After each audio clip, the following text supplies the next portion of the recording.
मुर्दाबाद कंपनी मुर्दाबाद एनटीपीसी होश में आओ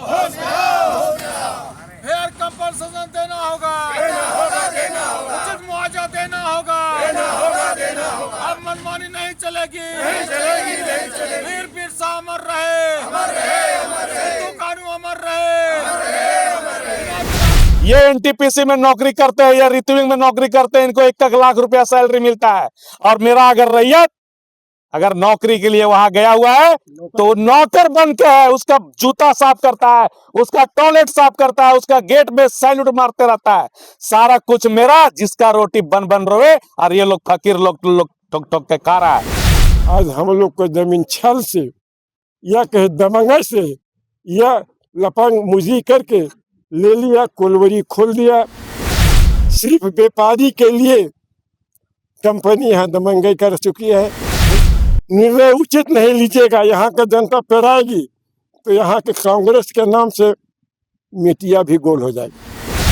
अपना परिवार, अपना घर को द्वार सब तालाब, नदी, कुआं, चापाकल सब ये खोए हैं और इनको सही मुआवजा नहीं मिल रहा है। कंपनी के लोग एसी में रहते हैं, एसी से उतरते फिर एसी में चढ़ते हैं, लेकिन आम आदमी जाए तो जाए कहाँ। लेकिन जमीन तय होता है दिल्ली में। तुम बुंडू माइन चलाओ, तुम बड़का गांव चलाओ, तुम सीबी चलाओ, तुम केडी चलाओ, अम्रपाली तू ले लो, मगध हमको दे दो। ये सारे जितने वहां नेता बैठे हैं पार्लियामेंट में 100% ये लोग व्यापारी है। और जिस देश का नेता, सांसद, मंत्री अगर व्यापारी हो जाए तो नेता एकदम जान लीजिए कि जनता उसका भिखारी होना तय है। वहाँ यही जोगिंदर साहब ने विरोध किया, उसके बदले में अर्चना भगत इतना पिटवाया कि आंख फोड़ दिया। मेरी दाहिनी ओर एक तस्वीर आप लोग देख रहे होंगे। ये तस्वीर हजारीबाग जिले के केरेडारी प्रखंड के चट्टी बरियातू माइंस की है। चट्टी बरियातू माइंस बड़का गांव विधानसभा के क्षेत्र में आता है और यहाँ के लोग अनिश्चितकालीन धरना पर बैठे हुए हैं। झारखंड में अबुआ सरकार है और इस अबुआ सरकार में यहाँ के लोग जल जंगल जमीन को बचाने के लिए उद्योग के नाम पर, खनन के नाम पर उनसे जो जमीनें ली जा रही है या फिर जमीनें ली गई है, ना तो अब तक उन्हें उचित मुआवजा मिला है और न ही उन्हें पुनर्वास किया गया है। 31 दिसंबर 2025 से योगेंद्र साव के नेतृत्व में पुनः एक अनिश्चितकालीन धरना की शुरुआत यहां पर कर दी गई है। और एक तस्वीर आप फिर देख रहे होंगे, उस तस्वीर में आप देख सकते हैं कि सीधे तौर पर जो एनटीपीसी पगार जो माइंस है उसको बंद करा दिया गया है। परिचालन बिल्कुल पूरी तरीके से ठप है।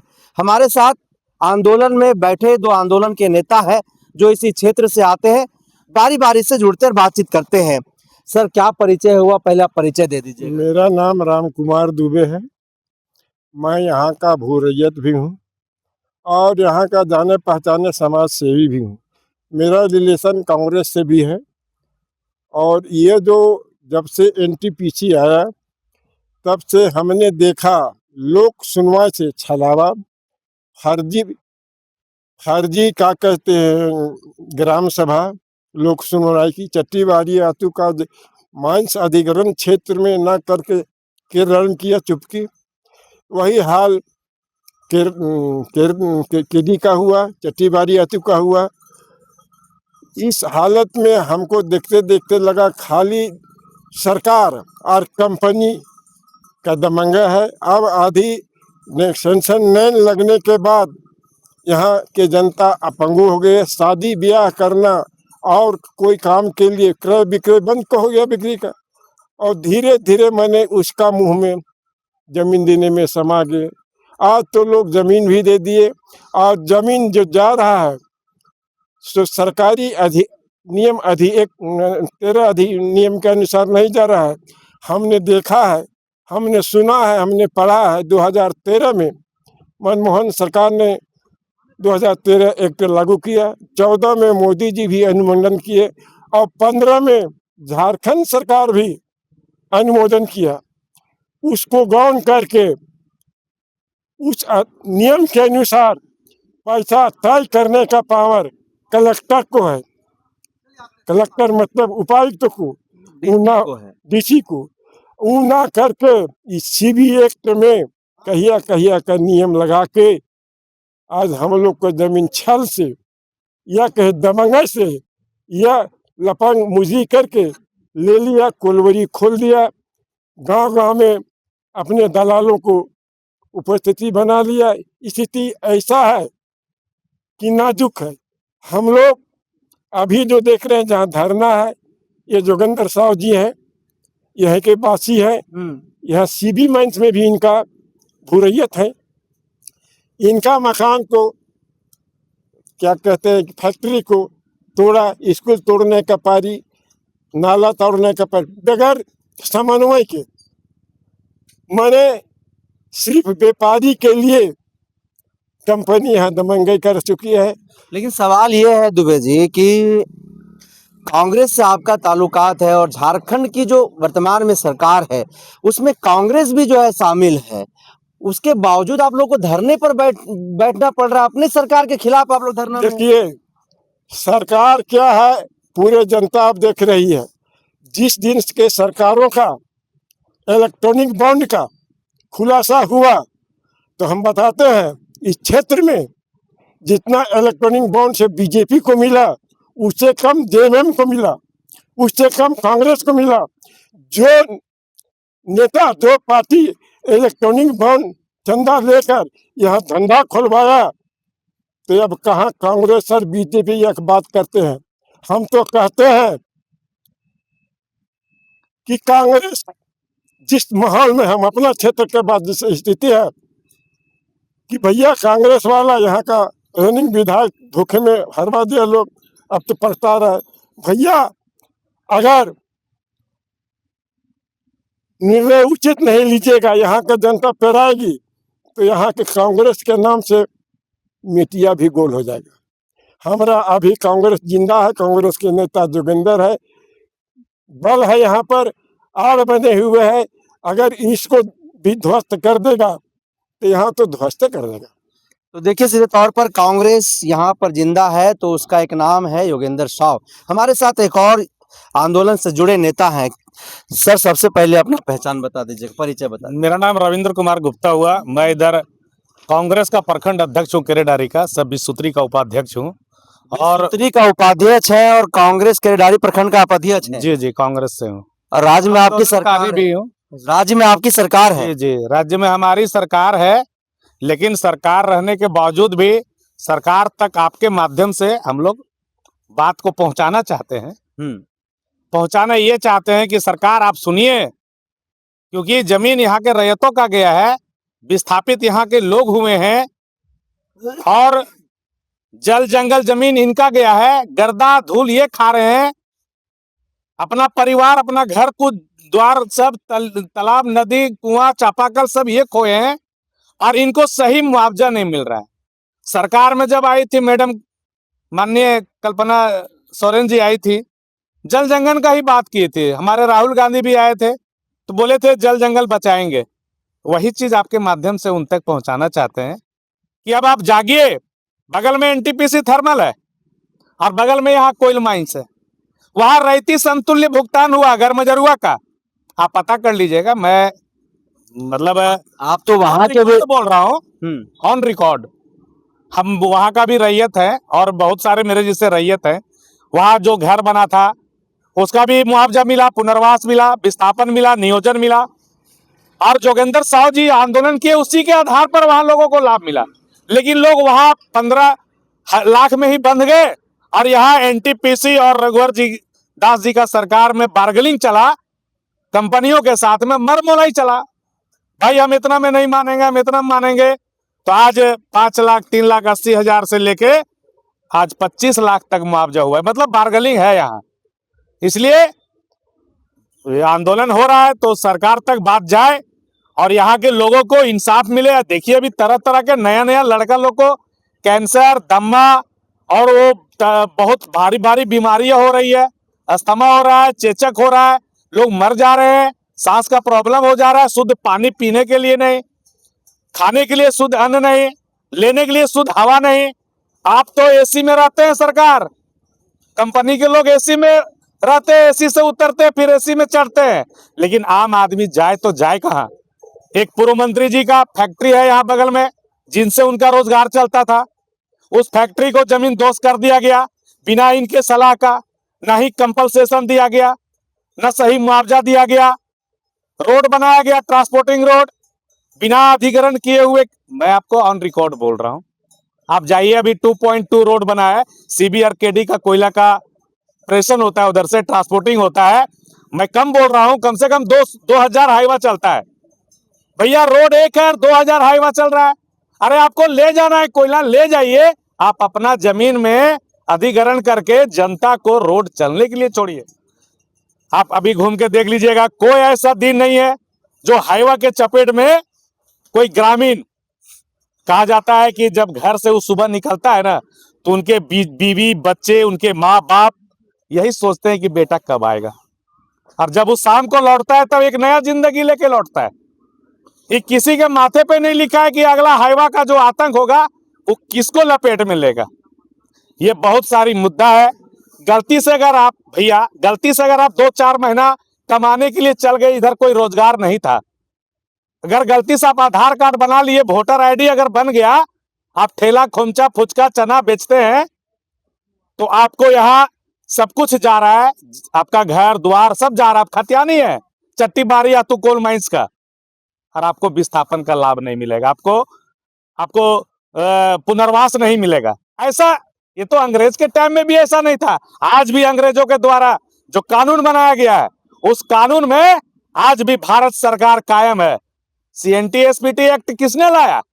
ये कोई भारत सरकार जी के कानून में नहीं आया, ये अंग्रेजों के द्वारा बनाया गया। तो बहुत सारी चीजें हैं यहाँ पर। ये मैं आपसे, लेकिन नेताजी, समस्या कहाँ है? NTPC जब प्रोजेक्ट ली होगी कोयला उत्खनन के लिए और अन्य कार्यों के लिए, तो सरकार को बताई होगी कि हम खुद से काम करेंगे, लेकिन कानून को ताक पर रख करके जिस तरह से वो लोग सबलेट कर देते हैं, दूसरे को काम दे देते हैं, क्या संविधान में ये चीजें हैं कि काम लेके दूसरों को दे दीजिए? और अगर वो दे देता है, फिर अगर आप लोगों का जमीन गया है, आप लोग वहां जाते हैं, तो क्या कुछ होता है? बारीकी से बताइएगा। देखिए, एक कहावत है कि चोर हीरा का हो या खीरा का, चोर चोरी होता है। ठेकेदारी, ये तो ठेकेदारी है ना। मान लीजिए किसान जमीन किसको दिया? NTPC को। मुआवजा कौन दे रहा है? NTPC दे रहा है। भैया, हम आपसे नौकरी किसके पास जाएंगे मांगने के लिए? NTPC के पास जाएंगे। अब जब यहाँ के रैयत NTPC के पास कितना दिन से, मतलब 2022 से ही लोग यहाँ प्रेषण शुरू किया है, मतलब गरीब परिवार जा जाके गेट से और खाली लौट जाता है, दिन भर जाता है लौट जाता है। NTPC बोलता है कि भैया मेरे पास तो कुछ नहीं है, मैं तो ऋत्विक कंपनी को दे दिया हूँ माइनिंग करने के लिए, वो मेरा MDO है। अब ऋत्विक के पास लोग जाता है तो बोलता है कि मैं तो कुछ कर ही नहीं रहा हूँ, मैं तो टाइकोन को दे दिया हूँ ना, टाइकोन से जाओ मांगो। अब टाइकोन के पास लोग गया, टाइकोन बोलता है कि मैं तो मिट्टी उट्टी हटाने के लिए मुझे काम मिला, मेरे पास तो बड़े बड़े मशीनों का काम है, मैं रोजगार कहाँ से दूंगा? पुनः मुस्को भवा, फिर वो आदमी NTPC आता है और यही परिक्रमा करने के लिए मिल रहा है। मेरे कहने का मतलब है कि एक छोटा सा काम राज्य सरकार टेंडर निकालता है, उसमें एफिडेविट लेता है कि मैं ये काम किसी को सबलेट नहीं करूंगा, मैं शपथ पत्र देता हूं, नोटरी पब्लिक का, कोर्ट का एफिडेविट रहता है। इनका कौन सा एफिडेविट है जो सबलेट पर सबलेट, सबलेट पर सबलेट करते जाते हैं? तो यहाँ सिर्फ है कि जनता का जमीन लूटो, औने पौने दाम पर लूटो। कुछ ऐसे दबंग लोग हैं गांव के जो बड़बोले भैया हैं, उनको मैनेज करो और जनता का हक अधिकार को छीन लो। मेरा कहना है कि आपको कोयला आवंटन करने के लिए मिला है, जिसका हक अधिकार है आप उसको दीजिए, जिसका रैयती जमीन है आप उसका मुआवजा दीजिए। घर का देखिए 200, 300, 400 रुपया स्क्वायर फीट बना के, अरे भैया तुम अपना घर का कीमत कितना में लगाते हो? बोलो मैं खरीदूंगा 200-400 रुपया स्क्वायर फीट के हिसाब से। ये मेरा घर, यही मेरा महल है, यहाँ पर ही 2-2 साल से लोग चक्कर काट रहे हैं। और दुर्भाग्य की बात है श्रीमान, जमीन मेरा, जल जंगल जमीन मेरा, हम सब कुछ दिए। इनसे मिलने के लिए गेट में अगर आपको परमिशन मिलेगा तब आप जाके सिकरी साइट कार्यालय में इनसे आप मिल सकते हैं, पास, गेट पास। और अगर वो अधिकारी, अगर आप खाली इनकार कर दिया, गेट कीपर को बोल दिया, वहां इंचार्ज को, सीआईएसएफ को, कि नहीं उसको बोल दो इधर नहीं आने का, नहीं मिलने का, जनता जाता है, रोते रोते जाता है, रोते रोते बिना खाए पिए लौट जाता है। हेमंत सोरेन जी को क्यों ये सब दिखाई नहीं दे रहा है? हेमंत सोरेन जी, देखिए मैं बता रहा हूं, हेमंत सोरेन जी जल जंगल जमीन कह के आए हैं, दिसुम गुरुम के वो बेटा है, और वो उनको भी डंस झेले हैं, ऐसा बात नहीं है। ये सारे कारपोरेट घराने जो पूरा दिल्ली से गाइड हो रहा है।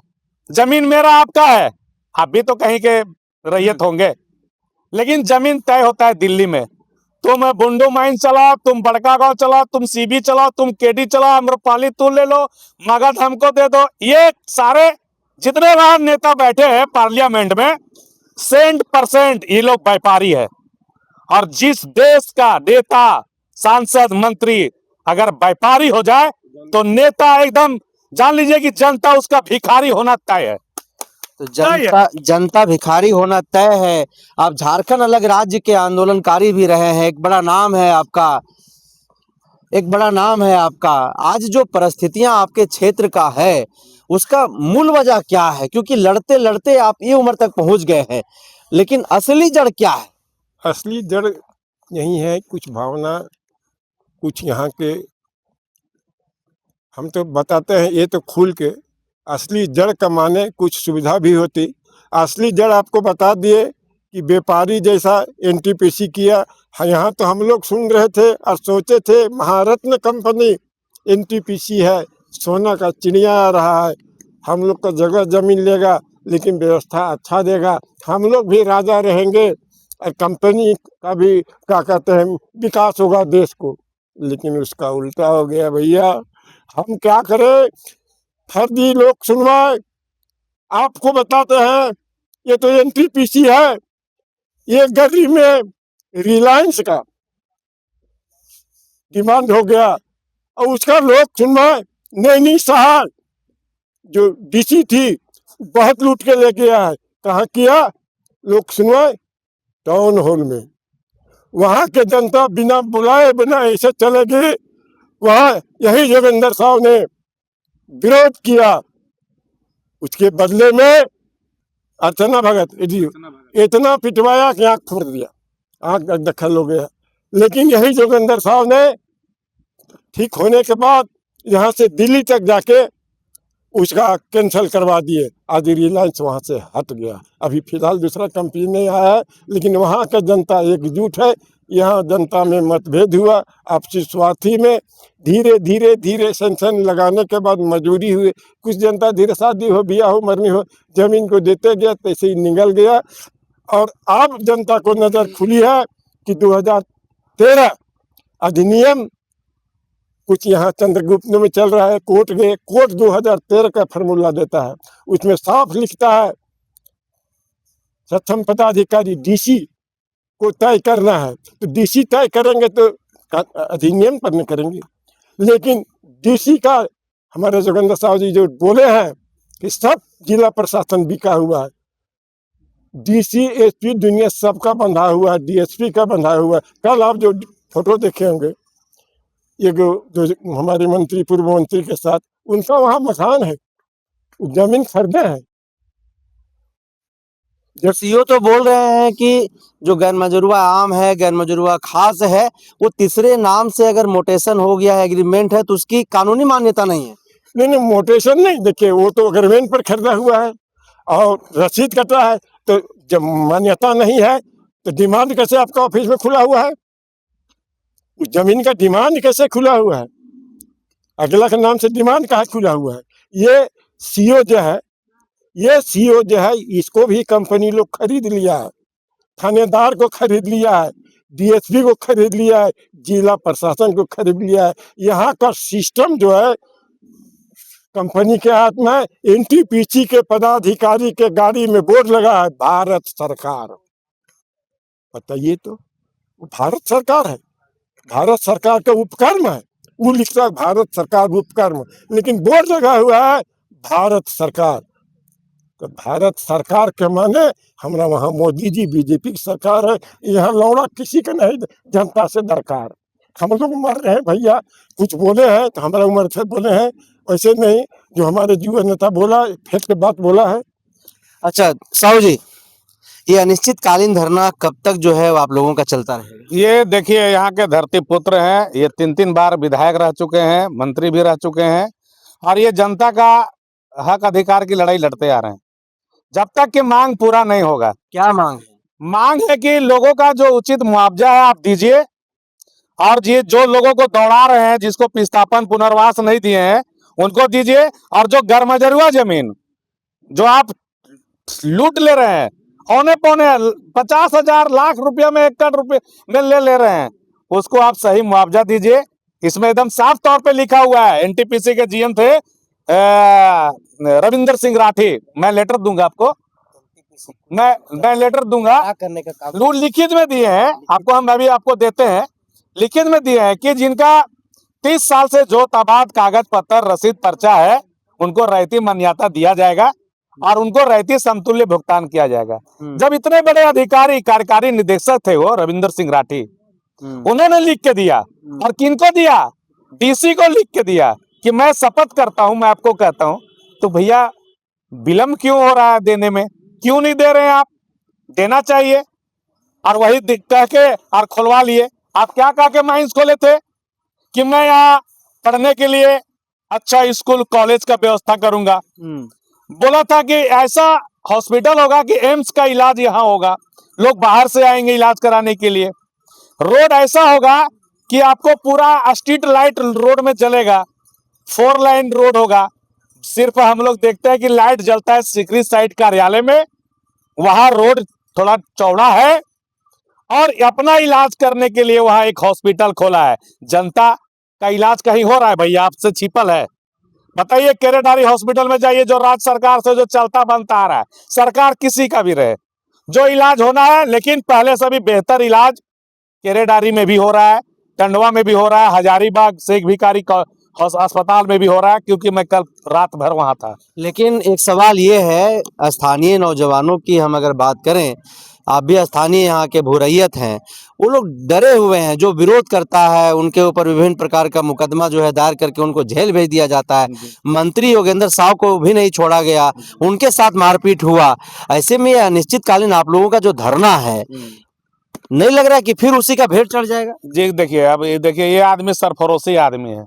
मैं आपको स्मरण कराता हूं कि जब देश आजाद होने का था, तो हमारे देश में कितने खुदीराम बोस, राजगुरु, सरदार भगत सिंह, सुभाष चंद्र बोस, बहुत सारे ऐसे लोग क्रांतिकारी अपना जान तक गंवा दिए। तब आज हम आजाद भारत के आजाद नागरिक कहला रहे हैं। कोई सबको अगर बिकिए जाएगा तो आज जनता का आवाज कौन बनेगा? आप ही सब पूछते हैं।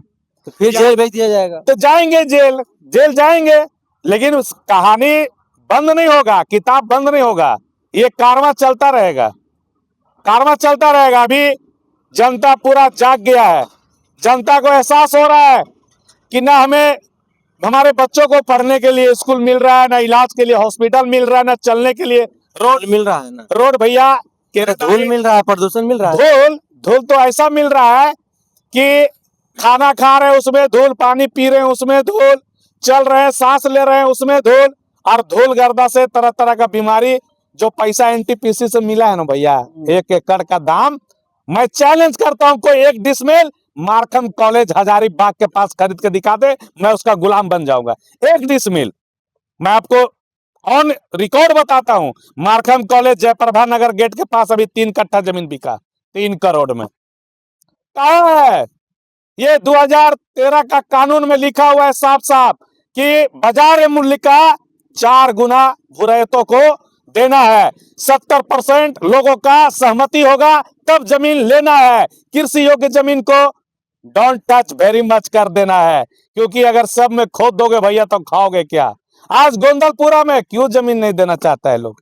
मैं स्मरण करा रहा हूं, बड़कागांव प्रखंड में गोंदलपुरा कोल माइंस जो अडानी को मिला है, जो मोदी जी के आजू बाजू में बैठते हैं, वहां पर ही क्या नहीं है? जंगल है, पहाड़ है, युवादी, मतलब फसल कटा फिर दूसरा फसल लगा, फसल कटा दूसरा फसल लगा, और वहां का रैयत देख लिया कि पकरी बरवाडी में क्या हो रहा है झरिया धनबाद में क्या हुआ, भैया पीपरवार में क्या हुआ, मगध में क्या हुआ, अम्रपाली में क्या हुआ, और लगले सीबी और केडी में क्या हो रहा है, ये दुनिया से छिपा हुआ नहीं है।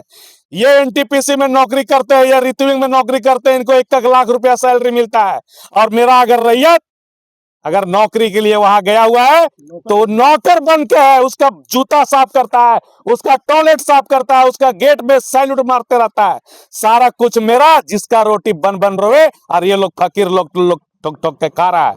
सारा पैसा आंध्र प्रदेश जा रहा है, और ये भारत सरकार ज्यादातर इस क्षेत्र को आंध्र प्रदेश के साथ में एमयू कर लिया है। सारा संपत्ति आंध्र प्रदेश को दे दिया है, जहां देखिए वहां आंध्र प्रदेश का आदमी इधर के आदमी को अंधा बना दे रहा है भैया, अंधा बना दे रहा है। इनके पास सारा तंत्र है, सारा तंत्र है, जनता को देने के लिए इनके पास कुछ नहीं है। तो जनता को देने के लिए एनटीपीसी के पास कुछ नहीं है, और एनटीपीसी ठेका तो ले ली कोयला उत्खनन करने के लिए, लेकिन वो भी किसी और को दे दी, और जिस कंपनी को वो दी वो किसी और को दे दी, वो लिया वो किसी और को दे दिया।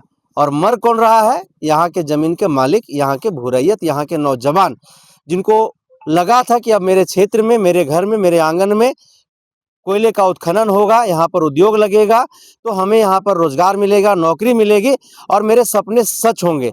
लेकिन वो सभी सपने जो हैं वो अंधकार में तब्दील हो गए, और आज त्रस्त है, त्राहिमाम है, दर दर की ठोकरें खा रहे हैं। हर वक्त कब उनकी जिंदगी जो है वो आखिरी सांस ले ले, इस चिंता में जो है वो कहीं ना कहीं बैठे रहते हैं। तो लगातार इस क्षेत्र से संबंधित खबर का अपडेट हम ऐसे ही आप तक पहुंचाते रहेंगे। तब तक आप बने रहिए, हमें दीजिए इजाजत, नमस्कार।